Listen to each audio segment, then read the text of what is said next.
Skatoosh, kaboosh, however they say. Let me check that the great gods of the internet are allowing this message to get out there. Let me check. Let me check. Let me check that no one is stopping me from hopping and bopping and bopping and rocking. Um, Looks like the video's okay. Let's check the audio.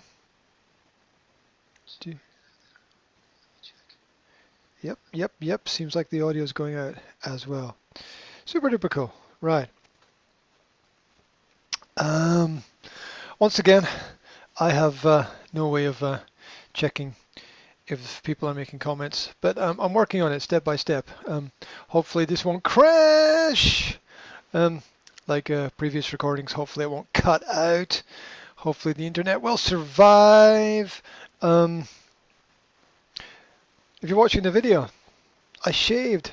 I shaved today just for you guys. How cool is that? And I have my coffee with cream in it. Can you believe that? Society's locked down, but you can still get cream for your coffee. I think that's my one luxury in life. I can live without it, right? I can live without it, but it just that one thing makes everything seem so much better. Just a little bit of cream in my coffee. Can you believe you can still get coffee under a lockdown? That's if it is coffee. God knows what they put in those jars. I don't know. Do you? Do you know what they put in there? Hey, thanks to the people who tuned into the uh, interview broadcast yesterday. I put out an interview with Stephen Donovan, who is an online researcher and a very studious gentleman who provided us with a wealth of information, unique perspectives and solutions. So, take a step back, go and listen to that episode. If you want to find the backups of the recordings are backed up on YouTube under the Academy of Language Therapy and Life Coaching. If you're watching the video, that's what you can see right there. That's it. There's over 2,500 videos on the page relating to all kinds of personal development and coaching.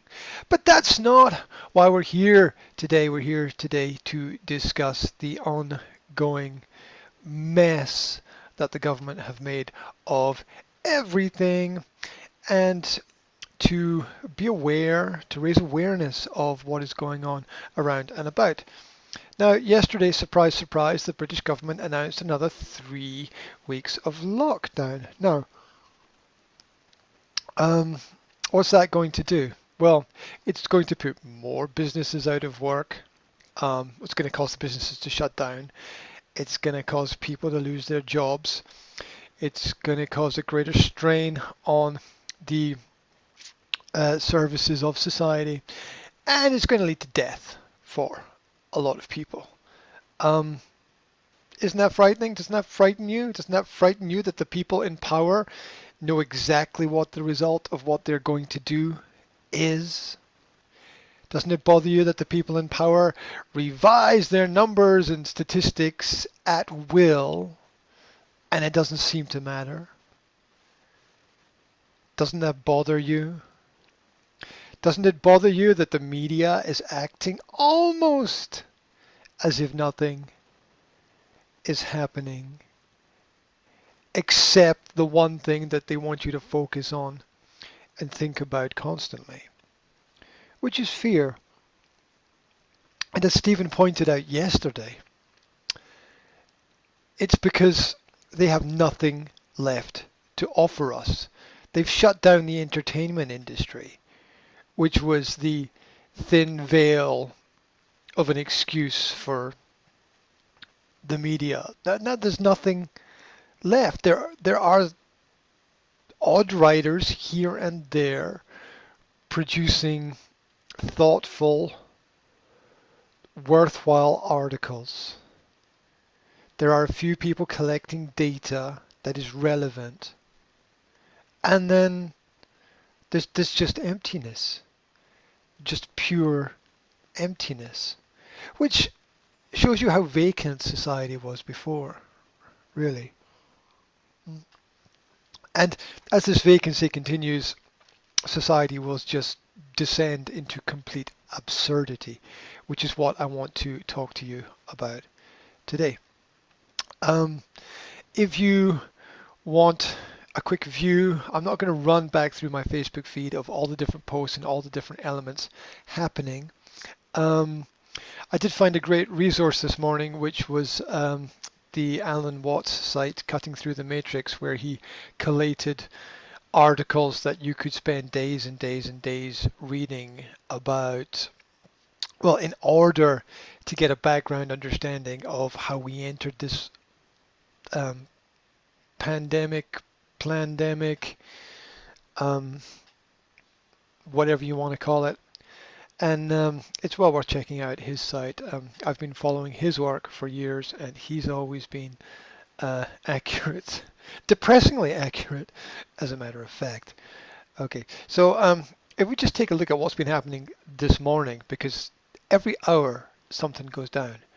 Every hour something goes down. So there was a great article from thegatewaypundit.com about that according to their research, this was published last week, they could only find data on 150 Americans to date with no pre-existing conditions that had died from coronavirus. It's very interesting. And if you compare statistics, I dare you to go online and compare the death statistics from the last few years. If you think this year is worse than any of the previous years, then there's a nice bridge just over there by the river that I can sell to you if you want. A lot of people now realizing that they don't have to consent to to being governed in certain kinds of ways. That leads to its own problems. Article published there by Ricochet.com. Dr. Ron Paul, former American congressman, all-round good soul, did an interview where he talked about the fraud of Bill Gates and Tony Fauci, and the information behind that. Mr. Molyneux just did a great interview with a doctor who is pushing back against the official narrative. We need brave people like this at this time to stand up. Max Egan's been pumping out great presentations. Check out crowhouse.com and BitChute, because his videos keep getting deleted from YouTube. London Real just recorded a video with The Man, and I can't wait for that to come out, because that's going to be explosive when those two audiences collide. Also, from this morning, I had a look at the US weekly death statistics related to all causes, and looking at that, you can see, if you're watching the screen right now, that this year is far lower than, for example, 2017, 2018. Very, very interesting. And I also published a link to the original report on that, which is from drroyspencer.com. So, also interesting to realize that a large number of deaths in the world predominantly are from cardio-related problems and from respiratory diseases, which is interesting when people are registering the deaths right now. Of course, despite the fact that Bill Gates is saying we are compelled to transition to a new culture, a new society, I don't think we really are. Remember, guys, it's a number game. It's a number game. Also interesting to see through Summit.news that the CBC have been instructing kids on how to monitor their parents. It's a wild world we live in. Anyway, Uh, and also last year, if you look September, November last year, there's a metro.co.uk article that the government was at that point in time considering compulsory vaccination for children in schools. Um, just go read the literature, go read the research, go look at interviews with people who know. Go read 20, 30 books and then come back to me and tell me it's a good idea, right? Go on. Go on. Oh well, right. What's happening right now? Right now, right now, right now, around about us, our society, our world. Well, what happens when you give complete control to people? Is they just want more. Um, Also interesting right now that government seems to think that the only relevant, important, non-essential industry is government itself. Have you noticed that? They don't seem to care that much about the other people. Um, Now, when you give authoritarians complete control, they run rampant and they run wild, and it's up to the people to be rational, logical, sensible, calm, and to simply not comply with anything that is unjust. So what do I mean? If you haven't noticed, maybe you've been locked away inside, right? Maybe you just haven't noticed what happens when you go out. I talked about this in the last interview that went out yesterday. Flick back to that and check that out. Um, Now, let's get into what I want to talk about today. I'm not going to flick back through the news, but what I am going to do is drop in on studying what the establishment has been doing with its guardians of authority. There we go, trying to avoid using the P word. Are you ready for this? Let's dive in. Um, let's dive in. Is there a time counter on the system here? I don't think there is. No idea how long this is going on for. Okay, let's just dive. Dive, dive, dive. Um, Paul Joseph Watson's article, Police Fine UK Shopper for Buying Wine During Coronavirus Lockdown. Really? You can't buy wine. I'm sorry. We've decided what's good for you. Again, um, UK police issued a fine to a shopper who bought wine and potato chips during the coronavirus lockdown because you're a criminal if you buy wine and potato chips, claiming that these were non-essential items. I was walking through Holyrood Park on Sunday afternoon, that's Edinburgh, on my way back from Morrison's, a supermarket. Two police officers, I should do a Scottish accent, two police officers asked to look inside my bag and then fined me for only having crisps, other snacks and a bottle of wine, the shopper told Edinburgh Live. Another person in West Lothian, what's wrong? What is wrong with these people? Leave us alone. Another person in West Lothian tweeted to report a nurse in uniform being fined after leaving a patient's house and somebody who left the shop after purchasing a bottle of wine. Both were fined £30. Ridiculousness. Much, much, much madness. Another man reported his friend's daughter had also been fined £30 for buying wine and snacks. What are they doing? Are they just like waiting? Or what? If you shouldn't have it, why is it on sale anyway? Yeah, just mental cases. You're mental cases. And there's the original tweet is posted there on the page. Another London resident claimed he had been simply fined for taking his dog for a walk late at night, something which is perfectly legal, something you shouldn't even have to think twice about. A woman who had finished walking her dog was about to buy groceries for her 74-year-old mother, and she was also fined. Tweets and links provided. A woman also complained to Police Scotland that officers had rifled through her friend's shopping bag and fined her after discovering a bottle of prosciutto. Much madness. The fines are a misapplication of the law and should be dismissed. Downing Street clarified last week that shoppers can purchase any item that is being sold, since any journey to buy food is treated as essential. And the only shops that are open to that are and the only shops that are open are food shops anyway. Everything else has been shut down. In case you didn't notice, I'm sorry. You need clothes. You can't buy them.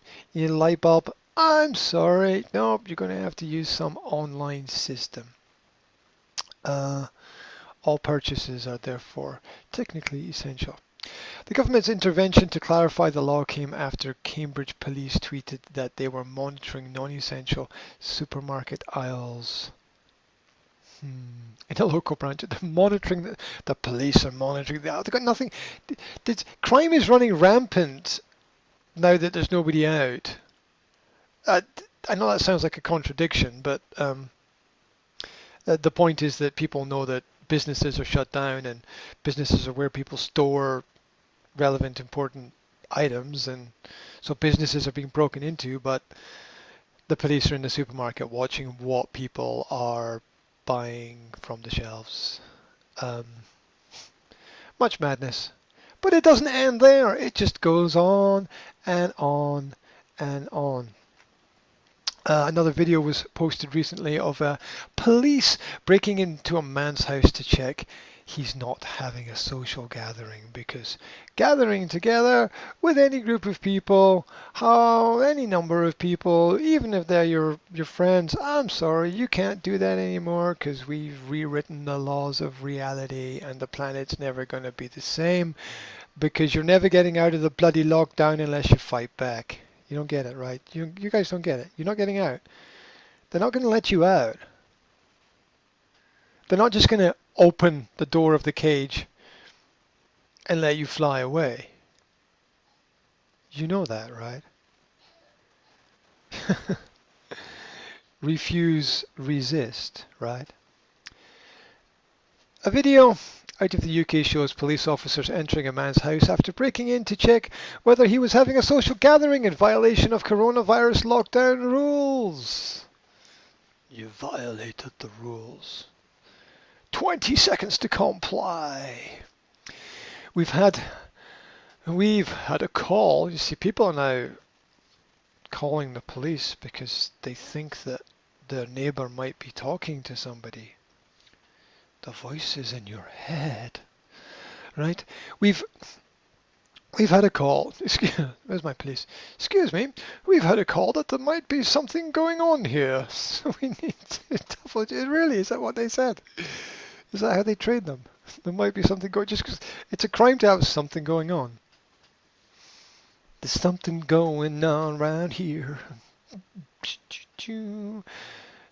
Says a female officer as she enters the man's residence. I think they break down the door. It's a video. I'm not going to play the video. We need to check the rooms to make sure there's nothing going on. What? She adds before the man responds, "What are you doing? What are you doing in my house?" This is major insanity. The officer claims they received a call about a disturbance. Yeah, bloody breaking down the door is a disturbance, mate. Which was almost certainly a neighbour grassing up a man because they thought he had invited friends around to his home. Jesus Christ, what is this doing to the kids, guys? What is this doing to the children? You want to tell me? The man is clearly irate that the police have smashed in his door, and he berates them with foul language. 4 officers who clearly don't have a warrant then proceed to check the house as the man continues to swear at them and tell them to leave.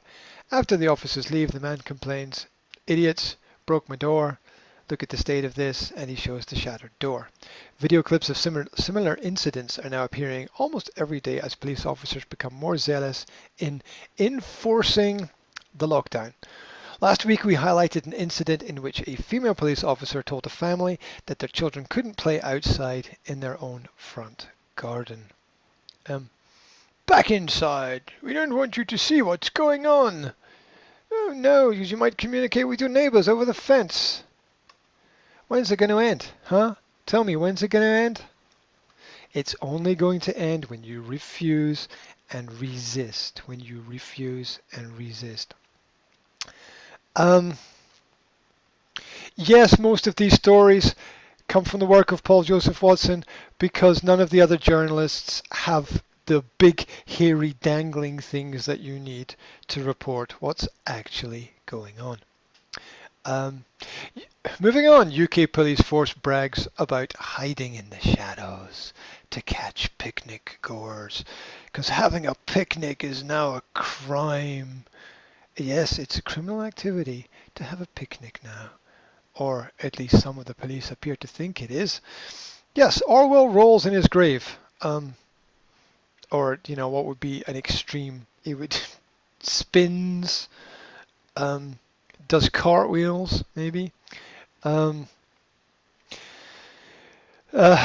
Central Community Police Team tweeted, if you think that by going for a picnic in a rural location no one will find you, don't be surprised if an officer appears from the shadows. We're covering the whole county. No escape. No escape. A police force in the UK has bragged that its officers may be hiding in the shadows, ready to catch people who have picnics in rural locations. The Central Community Team, which represents Bedfordshire Police. I used to live in Bedford. That was an interesting place because every other week they'd find dead bodies, headless ones, floating down the river. And I figured that it was just far enough outside of London for, you to do your dirty business in London and then live somewhere that you thought was more quiet. I don't know, maybe it's different now. Time moves on, I suppose. Where are we? Bedfordshire Police, yes, they tweeted out an ominous message that sounds like it could have been ripped straight from the pages of George Orwell's 1984. Yes, 1984, it wasn't a script, but some people appear to be reading it like one. If you think that by going for a picnic in a rural location, I just read that tweet. Okay, there we go. You're being watched, basically. The message was accompanied by a photo of two officers literally standing in the shadows. The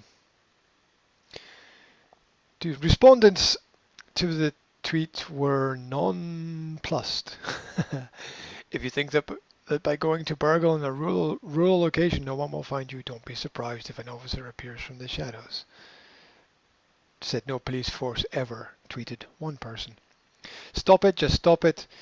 If you could compose a tweet more likely to make me want to go for an isolated picnic, I can't think of it, said Philip Sinclair. We appreciate the weather is lovely, but picnics aren't essential. We encourage you to enjoy the sun from home. But you can't even go out in your garden because the police tell you to go back inside. Virtual insanity.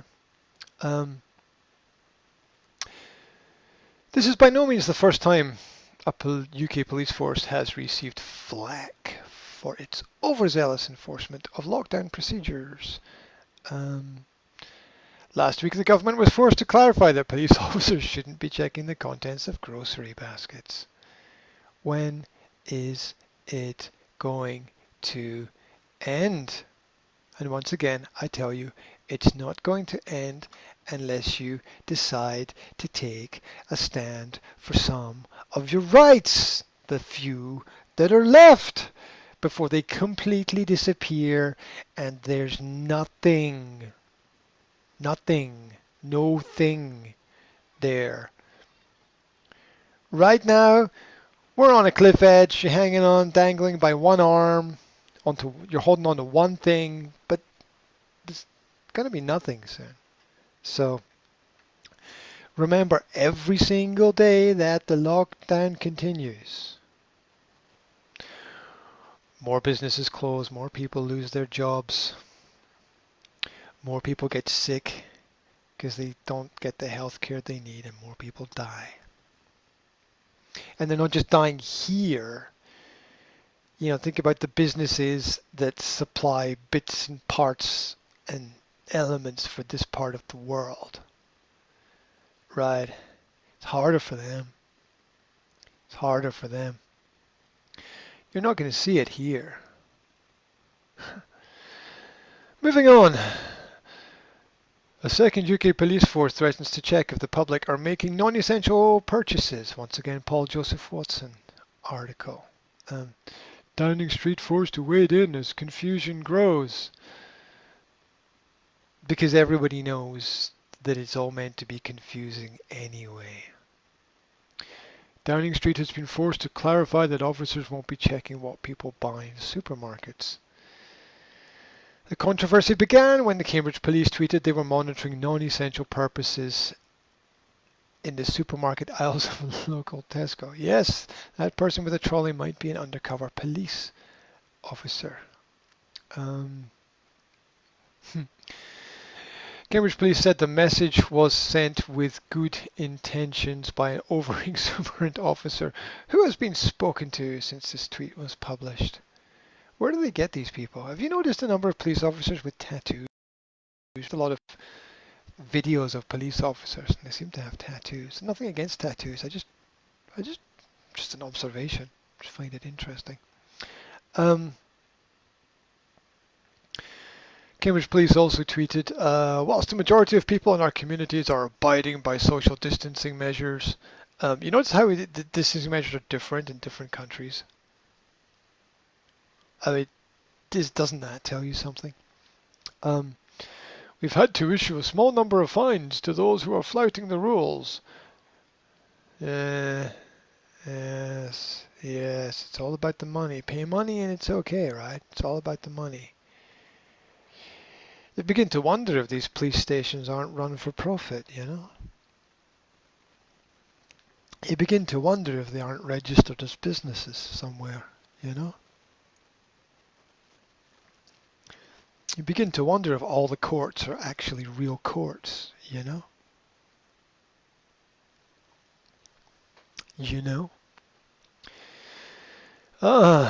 This debacle followed a similar faux pas yesterday when the police were warned that they could start setting... let's read that again. Another police force yesterday warned that they could start setting up roadblocks and checking people's shopping baskets for non-essential items. Although they were later forced to backtrack. Roadblocks. I was expecting to see the roadblocks, actually. I was expecting them to say, no, you can't travel from this part of the community to the other part of the community. Not unless you've got a special pass. Isn't that the way that it works? Right?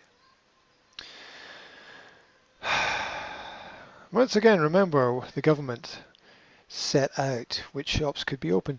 Government, quote, we set out a list of shops which could remain open, and if the shops are on that list, then they are free to sell whatever they have in stock. Until the stock runs out. Until the food runs out, guys. The Prime Minister's official spokesman said.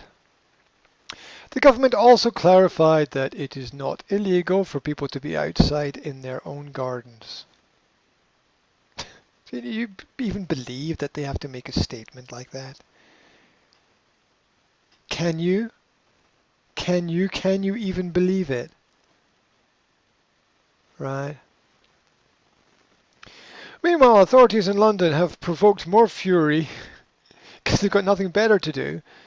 They've provoked more fury by taping off benches in parks, stopping people from sitting down, prompting complaints that elderly and disabled people who may need to rest while they're out on a walk will be put at risk. There you go. And there's a tweet of a bench that's been taped off and a coronavirus instructions sign has been, I don't know, it's been screwed to it or nailed to it or I don't know. Much madness. The government is going to have a hellish problem when the weather gets better. I'll tell you that. Now, moving on. Lockdown, as I've just pointed out, is bringing out a little bit of the darker side in some elements of the regional police forces. There was an article from a reaction.life. Um, Article's title, Lockdown is bringing out the worst in authoritarian policing. And I just want to read you a little paragraph from here. Um, Derbyshire's the Derbyshire forces, that's the police force, their gripe, their problem, and this is commenting on how they're reacting to this lockdown, was with people driving to remote spots to walk. Now, didn't the government say distance yourself from people? They did, right? Which they claimed was against the rules, although no such prohibition actually exists so far. The offenders were clearly in household groups and they were acting responsibly by walking on deserted paths, limiting social contact more than they would be by exercising in highly populated residential areas. It's a great point. But to the police, such nuance was irrelevant. What mattered was demonstrating their drone technology and sending a message that any dissent, however sensible, was not to be tolerated. And the police are now using drones to scan the countryside, and I'm pretty sure they can scan whoever is there, and they can triangulate if they've got a phone or some other digital technology with them, so they can pretty much guess who it is, or maybe if they got some facial recognition technology, or I don't know, maybe even from the way people move, you can tell who it is right now because everyone moves in a slightly different way. So the police are sending drones. They're sending drones flying around. I don't know who's watching the watchers. I keep having to say the same thing. Who's watching the watchers? Uh, um, Greater Manchester Police tweeted that exercise should last no more than an hour. A limit stated nowhere in government guidelines. Humberside even launched an online portal for people to report their neighbours for supposedly breaking the social distancing rules. How do you even know if someone's breaking the rules? You'd have to run after them with a tape measure. Yeah. We should be extremely wary of such tendencies. And the enthusiasm from, so, if we really are being if there really is overpopulation, getting people to stand further away from each other is not going to help. You complete spanners. Yeah, so there you go. It's all nice to be enthusiastically helpful, but let's focus on help that helps rather than help that hinders, shall we? Just to emphasize it, here's the original article. UK police officer tells family they can't be on their own front garden by Paul Joseph Watson. This is from Eastwood in Rotherham. Features a female officer from South Yorkshire Police warning the man filming the encounter, Mr. Connell, to stay indoors because of the covert identification Operation 19, and that the virus doesn't stop on your front garden. You'd think the officer would want to wear a mask or gloves if they were being serious, wouldn't you? However, when she is challenged on it, she asserts, I cannot speak for anybody else. You know, when you look around, but nobody else is out. Because nobody else is out, you can't be out. It's collectivism. That's what it is. The woman also chastised the man for wanting to visit the supermarket twice, claiming he had already been and bought soft drinks, which she implies is a non-essential purchase. I'm asking you to go indoors. Are you refusing to go indoors? The language they use is interesting. Yeah. I'm asking you to go indoors. Are you refusing to do what I'm asking you to do? You're not asking if you are then claiming that they're refusing. You're ordering, right? If you're claiming that they're refusing to do something. It's learn to realize the contradictions in speech. How should you respond to that? You respond to that by saying, thank you for your advice. And then you ignore it as much as you can. The encounter was well-intentioned but ill-informed. We'd like to apologize for the way it was handled, said the force. What, what are they doing? What are they doing? What are they going to be doing next? Like peering over people's walls and hedges and fences? Well, they don't need to do that because the neighbors are going to be watching each other anyway. Do you think right now, in certain remote private places,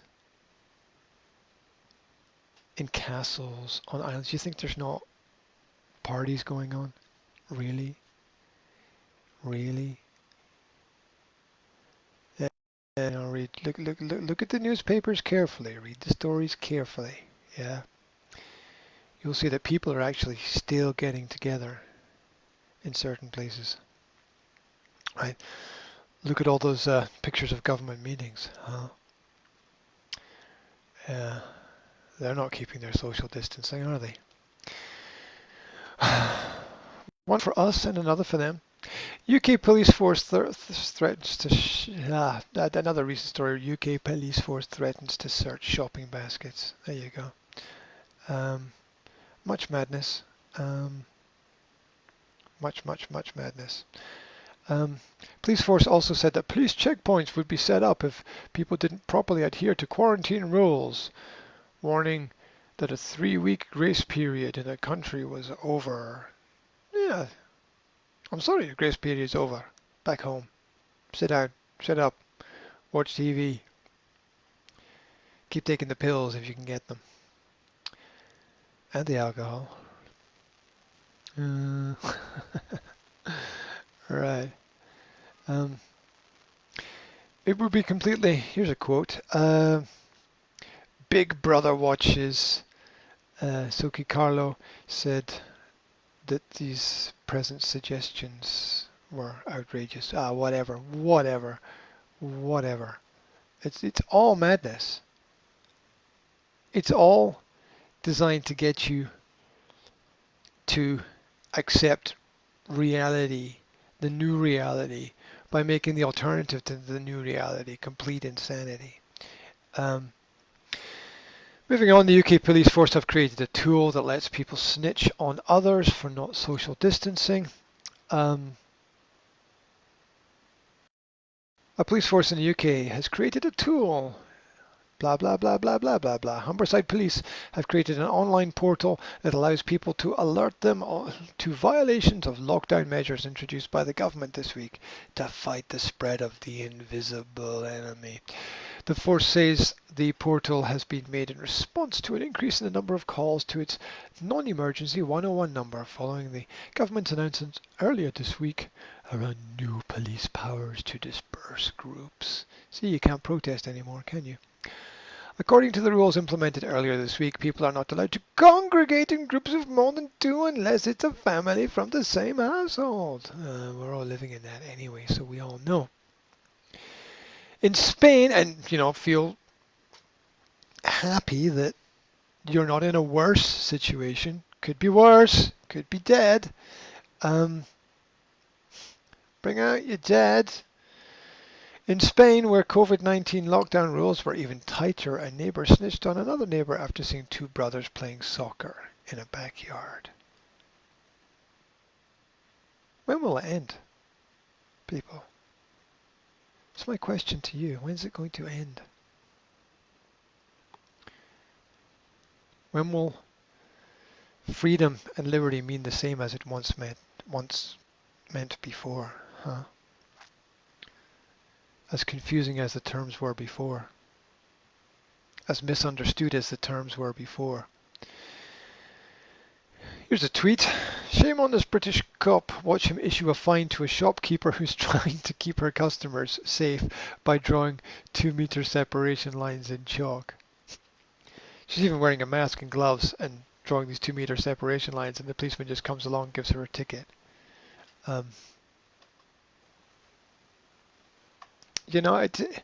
It's a mind game. It's all a mind game because you're going to end up questioning every little micro action every little micro action that you do. You won't be able to walk your dog without thinking, I wonder if I'm going to be watched for walking my dog. A police force in the UK received an overwhelmingly negative backlash after revealing they had used a surveillance drone to spy on dog walkers and hikers in remote parts of the country.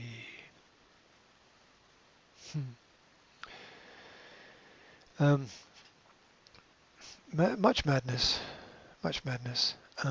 So they're basically shaming people for hiking and walking and trying to get fresh air, despite nobody having violated any rules. It, they, they, they don't seem to have anything else to do. They really don't seem to have anything else to do. I mean, what happened to the principle of do no harm, eh? What happened to that principle? You want to tell me? I don't know.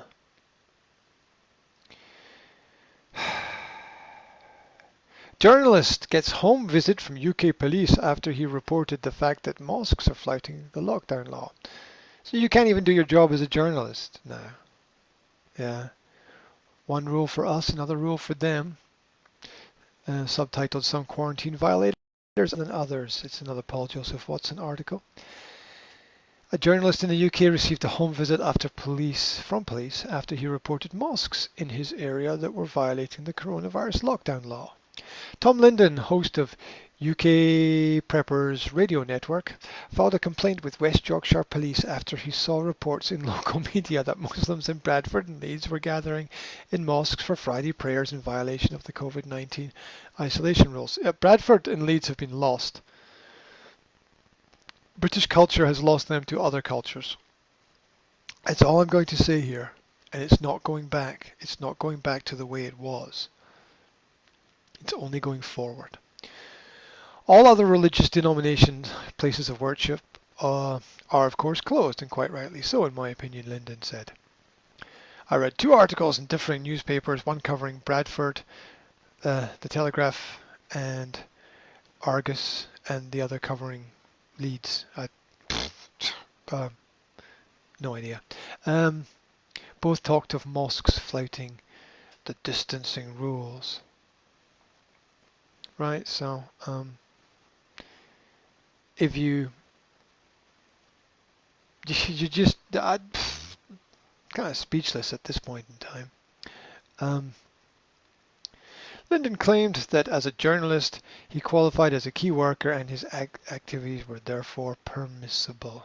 The reason why he's visited, his report earned him a visit from 2 police officers who cautioned him that he was engaging in unnecessary travel. Who's to say what's necessary and unnecessary? Who's to say what's essential and non-essential? Isn't that just a completely elitist principle? Isn't that a Darwinist principle there? Some people are allowed, some people are fit to do things, while others are not. It's interesting. It's interesting. And this is not just, I wanted to focus today on the things happening around Britain, which are insanity. I saw a report the other day as well that the police advise people are like, social distancing, good, I'll get in my camper van and drive to some part of the countryside. And the police are like, no, you're spreading diseases, because the whole underlying subtext is that the people are the virus. Because you have the virus, you are the virus. That's the subtext. People haven't got it yet because they haven't read history. They're not aware of how tyrannies in the past crept up on people. They're almost too nice to a certain extent in certain places. So, I mean, obviously we can find, and look, this is not an attack on what people are doing, right? This is not, by that I mean enforcers. This is not an attack on enforcers. I'm pretty sure if you investigated your average police force, you'd find that 75% of them were cool and on a level, very friendly people. In fact, I never had any, I had one, I never had any real direct contact with the police before I left Britain. And then I had a lot. And then I realized, wow, the police here are kind of cool. They kind of sort of stepped back. They kind of step back a little bit and keep themselves out of the way of what's going on, whereas in other countries they tend to be in your face. Yeah. And in fact, the little contact that I did have in this country was actually helpful. It was people advising me where to go and when to go and when not to go. I also got caught once in the middle of the Brixton riots that happened about 25 years ago. And that was wild. Buildings burning, furniture getting thrown out of the second, third floor onto the street, people with baseball bats running around, people running into shops and grabbing everything and running out, helicopters flying overhead, shining lights down, mobs of people running around in the streets. That was it was like being in some weird dystopic film. Maybe talk about that more another day. But that's because I wandered into it. I'm like, oh, what's going on over there? Let's go and have a look. Not a good idea. No, not a good idea. Sometimes you need to run away. You know, just like James Bond. James Bond. If you watch a lot of James Bond films, he spends most of his time running away. Right. Get in, do the job, get out. It's kind of how it needs to be done. Anyway, so, you know, covering my bases, I'm saying that a lot of the police are very helpful and very cool. But who's watching the watchers? Comes down to that. Australian police use surveillance helicopter to track down remote campers. Who's paying for that? They're paying for people to fly helicopters around and look for campers. Police in Tasmania are using a surveillance, and this is in the parts of the country that haven't burned down recently. Police in Tasmania are using a surveillance helicopter to track down people camping in remote locations in violation of coronavirus lockdown laws. Tasmania police officers conducting aerial surveillance around the state, including on the northwest coast, located several campsites where people were directed to leave and return home, reports The Advocate. You must leave, comply, return home, do what we tell you to do. Final article is in fact from YouTube, where a seemingly very polite lady was arrested for being sat on a park bench by herself. The source of the video was YouTube.uk, so you can watch the video online if you want. Doesn't matter how polite you are with these people. It seems they're on a mission, and nothing will stop them. Well, it's not true that nothing will stop them, because the power of the people, that's where it lies. When people fear the government, there is tyranny. When the government fear the people, there is liberty. And what we need right now is a focus on a lot of liberty-orientated ideas and ideals and conversation and communication. If you're locked up now, don't get down about it. Get online, start researching, start reading, get connecting with people. Use this to consider how you can help people. Look around in your local community. Look for people that need help. Ask people what kind of help they need. Be there for the people that are around about you. It's a time for people to help people right now. It's absolutely necessary. Thank you very much for tuning in. I wanted to highlight some of the madness that's been going on. This seemed important a couple of days ago. And now for some reason it seems much less important. I don't know why that is. I had a couple of thoughts about it, but I don't really know why. Is it because things have moved on so quickly? Is it because things have calmed down? Is it because people are more used to it?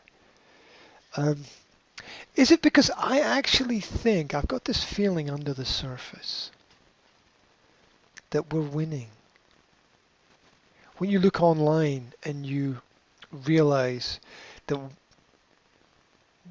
that hundreds of thousands of people have written on the Instagram feed of Bill Gates that this man should be arrested for war crimes or investigated first. You don't just want to. There's a time in history where you just had to chop people's heads off, right? But hopefully we're slightly more civilized than that right now, and hopefully we're intelligent enough to let adults make their own decision.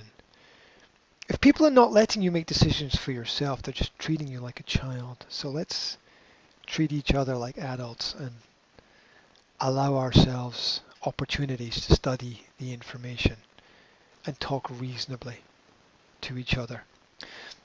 Anyway, that's my rant for today. Wherever you are, I hope this has highlighted some of the madness. I know you know. I know you know, but that's the way it goes. If you want to get in touch with me, it's Graham William Hendry on Facebook and Twitter and Instagram, and it's the Academy of Language Therapy and Life Coaching as well. Lots of interviews going out right now, lots of positive information, trying to put out as many positive vibes as possible. Got my little minute meditations that I'm putting out on Facebook as well, sharing the good news about the good things too. So wherever you are, look after yourself, look after your friends, look after your family, stay safe, and I'm going to be back with more interviews and a couple more interesting presentations and overviews of all the things going on. Stay safe, guys. Just have to figure out how to turn the whole thing off.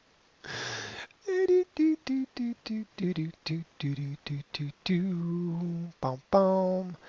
think I go to the Facebook Live and click end video.